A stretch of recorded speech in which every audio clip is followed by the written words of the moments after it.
Now, from 12 Sports, PC Hoops with Coach Kim English.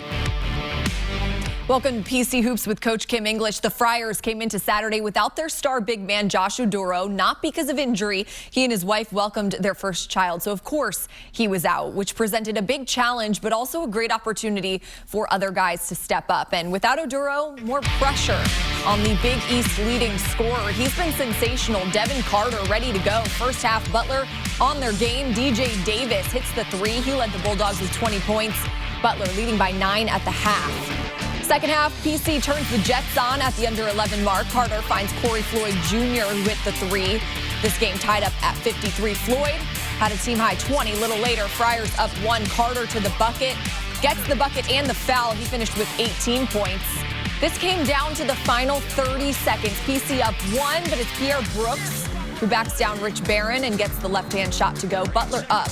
After a PC timeout, Friars draw something up. It's Floyd who gets the call. He drives, goes for the slam. It is no good. Friars look for a foul, but did not get the call. PC falls 75-72. Here's Coach English after the game about that final drive. Yeah, I don't have any critique of Corey on his last drive. It was looking at it on film, looked like it was some contact, but it's a bang-bang game. You could argue calls both ways, I'm sure. I don't know once I watch it. But I mean, I can't critique it any. Maybe go with two hands. It would be more violent, but we thought he was hit, on the last drive. With the loss, the Friars drop back below 500 in Big East play. Tuesday, they play a team in a similar position. Sam Knox joins us in studio with more. Sam. The Friars have had some tough luck when it comes to depth due to either injury or other circumstance, but that's also given players an opportunity to grow. For example, Corey Floyd Jr. had a team-high 20 points against Butler when the Friars needed someone to step up in Josh Oduro's absence. Really happy for Corey, and we expect that from Corey. That output is not surprising to us. His slump and all that he's been in. He's a great teammate. He's a great student. He's a great kid. He comes to work every day. And it wasn't just Corey's performance that Coach English was proud of. It was the group's collective effort. All I know is me as their coach, our staff, our college, and all of Friartown should be incredibly proud of every Friar that's on our team. However, the competition in the Big East rolls on. Their next game just 2 days away. It's a good opportunity for us to improve. We came up short at Connecticut, a little bit over a week ago, and we did not respond well the next night out against Villanova. So it's a great opportunity on shorter, time off, days in between, to really respond to this right now. And they'll have the chance to do that against Rick Pitino, who is coaching St. John's. The head coach of the Friars, however, back in the mid to late 80s. PC could really use a win to get back on track in hopes to bring that record in the Big East to 7-7. Taylor? All right, thanks, Sam. It is time for some PC Hoops trivia.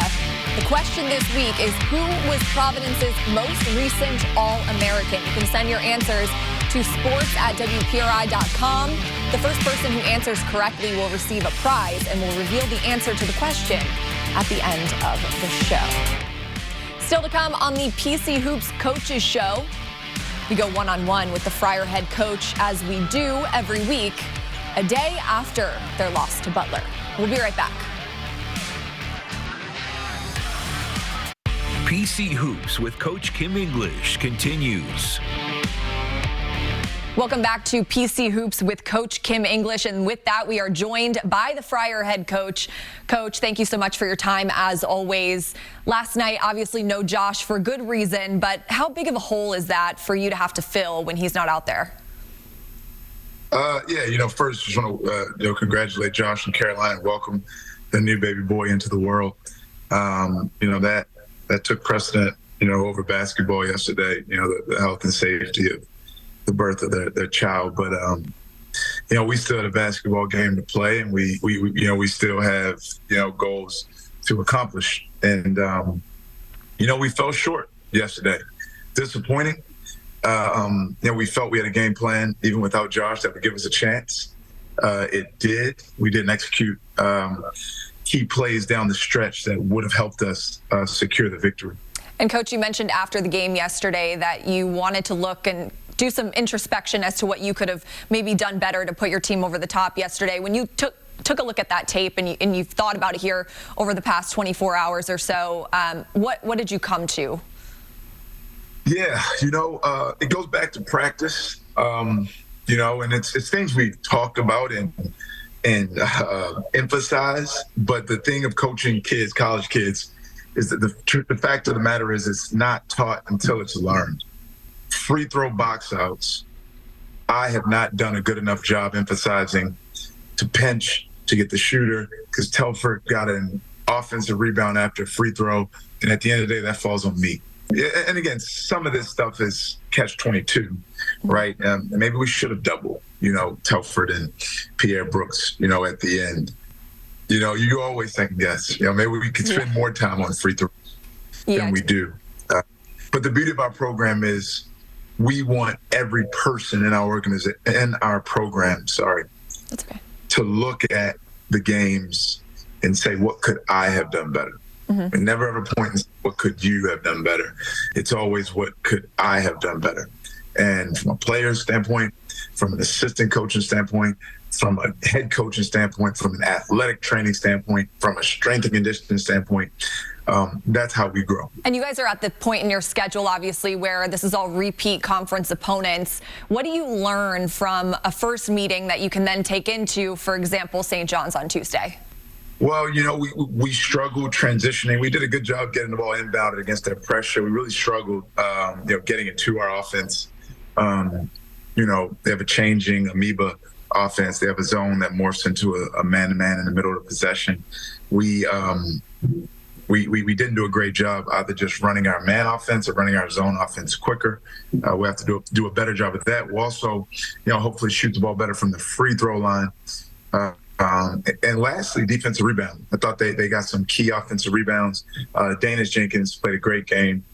R.J. Lewis played an incredible game. Brady Dunlap got it going with a quick 8 points. We'll have to be better all around. We think we're better than we were then, but so are they. Both of us coming off the tough road losses. Should be a really good battle on Tuesday night. And obviously this one being at home in your building, we talk about how tough it is to play there with that home crowd, home court advantage. How much does that play a role into this week, actually staying at home all week, being able to try to capitalize and win some home games? I mean, I can't tell you how much it means, to be at Providence College with this fan base, with this alumni base, this support system, all of our games, the electricity in the building, the electricity around the city gives our players so much energy. I remember playing Creighton the other day, and our boys coming back into the locker room before the game, just the juice they had. Mm-hmm. It's no question it comes from our fans. We feed off of them, walking around campus, feeling our students' energy, our fan base. It's second to none. I thought Marquette had a great crowd last night, 18,000. But what we have is special, and it really makes Providence College such a special basketball job. And this is obviously our first show since that Creighton win, a huge win for you guys.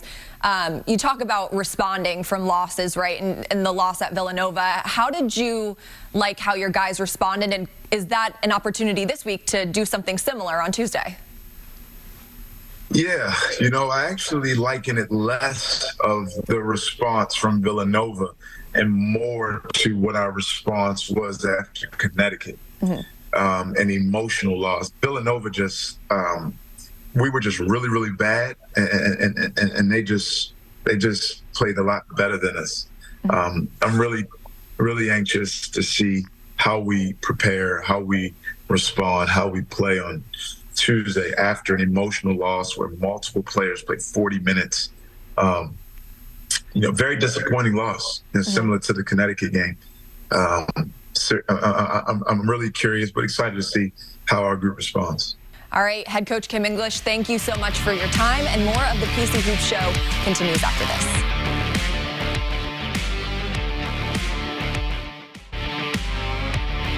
Tuesday will be a homecoming for former Friar head coach Rick Pitino as he and St. John's come to town. And just as this whole season has been a homecoming for assistant Dennis Felton, Nick Rojas has more. When Coach Dennis Felton followed Kim English to Friartown in the spring, he was returning to familiar territory. Coach Felton was a member of the Providence College coaching staff from 1992 to 1994, and he was part of the Big East championship team that won in 1994. Now, 30 years later, he's back. Yeah, it's awesome to be back. I was excited about coming back. It's strange. I've gotten to the point where I understand in this business, you never know, quite what the future may hold for you. You can never anticipate. I mean, I would have never anticipated I would have been back at Providence for a second time in my career, but feel really blessed to be back. Coach Felton has fans in Devin Carter and Josh Oduro. A lot of defensive words come from Coach Felton. I think he's a great coach, though. He has a lot of energy, a lot younger than he is. Yeah, I love Coach Felton. I have nothing but good things to say about him. He's one of the smartest defensive minds I've ever seen. He's very well traveled in his basketball career. He's done things from the NBA down to the college level, and he's a station of winning. He's been able to do it at all levels. He knows what we have to look like in order to be a winning program. He knows what we have to sound like, how hard we have to compete every day. And having someone who's accomplished all the things that we as players want here on the staff, it means a lot.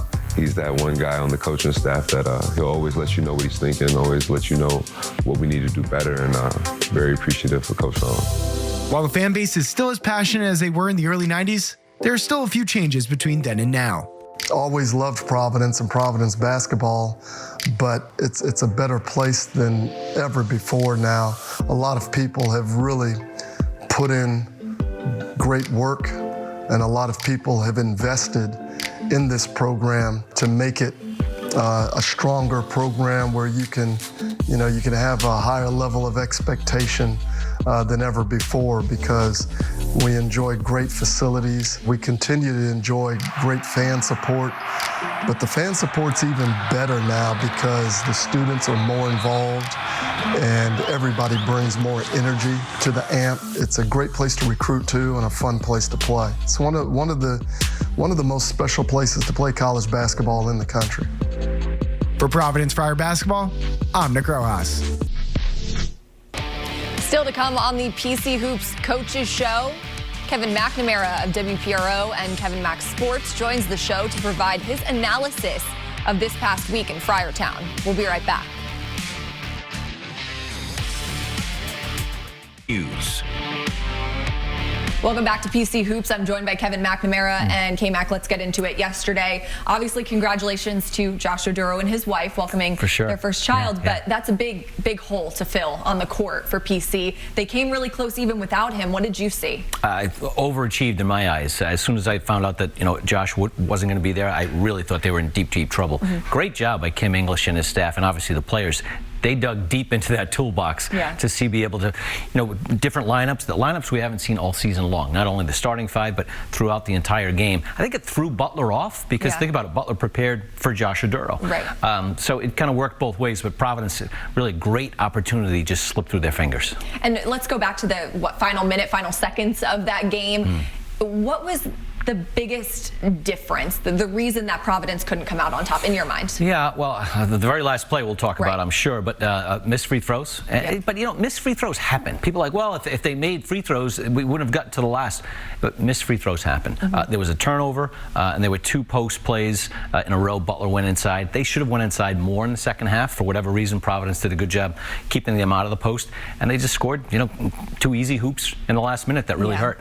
Last play, walk me through it from your perspective. The Big East does have the best referees in the country. We say that year after year. It's all true. That's it. The measure of a great official is to make a tough call under pressure. And at that stage, I've watched it a million times. Corey Floyd got fouled. There's no doubt in my mind.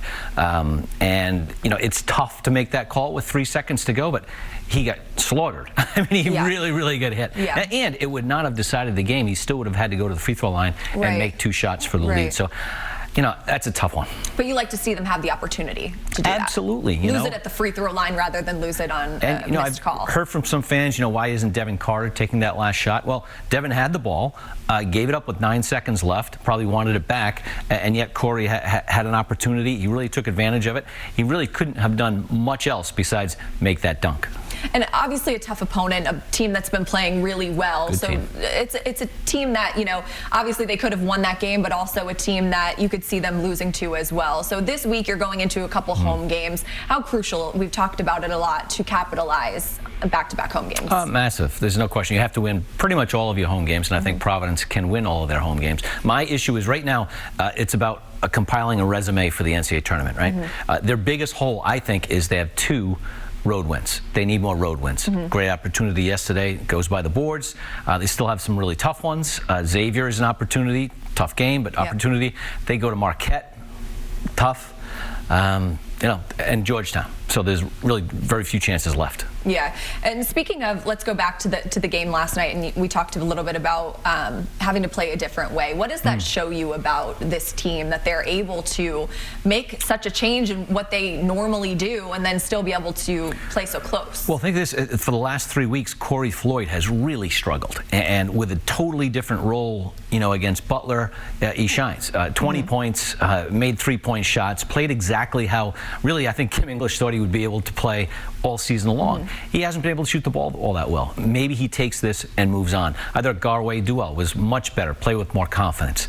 The opportunity for Castro to get out there. If some of those opportunities can carry over when they're at full strength, only makes the team deeper. All right, let's talk about St. John's rematch of a team that they played really tough in New York, but this time it's at home. How do you see them matching up on Tuesday? Well, 2 desperate teams. You know, I think St. John's has lost 3 of 4. Coach Pitino will bring his team in ready to go. There's no 2 ways about it. They had a lead at Marquette the other night and let it go by the boards. I see a close game. I think it's a good matchup for Providence. That said, you know, they need everyone healthy. They need to play well. And I know, Taylor, it's going to snow.